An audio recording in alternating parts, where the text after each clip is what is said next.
প্রতিদিনকার একই সমস্যা, পার্সেল আসলেই ম্যাডাম আপনার বাড়ি কোথায়, আমি আপনার বাড়ি খুঁজে পাচ্ছি না। এখন প্রায় দুদিন একদিন ছাড়া ছাড়াই আমার বাড়িতে একটা করে পার্সেল আসে, আর নতুন নতুন ডেলিভারি বয় থাকার কারণে তারা আমার বাড়ি খুঁজে পায় না। এটাই হচ্ছে এখনের প্রবলেম। ভালো কিছু করবে আর প্রবলেম আসবে না, সেটা কখনো হয়? ছাড়ো, আজকে আমার যে কটা অর্ডার ছিল সেই কটা অর্ডার রেডি করে চলে গেলাম আমার যে পার্সেলটা ছিল সেটাই ওপেনিং করতে। এমন একটা সময় ছিল যখন আমি কোনো জামা অর্ডার করতাম এবং আমার বাড়িতে এসে ডেলিভারি বয় দিয়ে যেত। এখন আমার কাছ থেকে ডেলিভারি বয় শুধু জামা নিতেই আসে। কথায় আছে, তুমি যদি পরিশ্রম করো সফল তুমি ঠিক একদিন হবেই, শুধু তুমি যে কাজটা করছো সেটাকে ভালোবেসে এবং মন দিয়ে করতে হবে।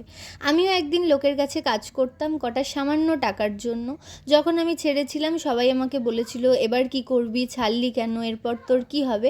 সেদিন যদি আমি না ছাড়তাম আজকে হয়তো আমার এই ছোট্ট বিজনেসটা স্টার্টও হতো না এবং করতেও পারতাম না। ছোট্ট বিজনেসটা থেকে যদি অল্প সামান্য ইনকাম হয় সেটা সম্পূর্ণই আমার নিজের, কেউ আমাকে বলতে আসবে না কেন কম হলো বা কেন বেশি। একবারেই কেউ বড় হয়ে যায় না, আস্তে আস্তেই সবাই বড় হয়। আমিও এটাতেই বিশ্বাস করি, তাই শুধু পরিশ্রম করে যাও, ফল ঠিক তুমি পেয়েই যাবে। অনেক জ্ঞান দিয়ে দিলাম, চলো এখনের জন্য এইটুকুই।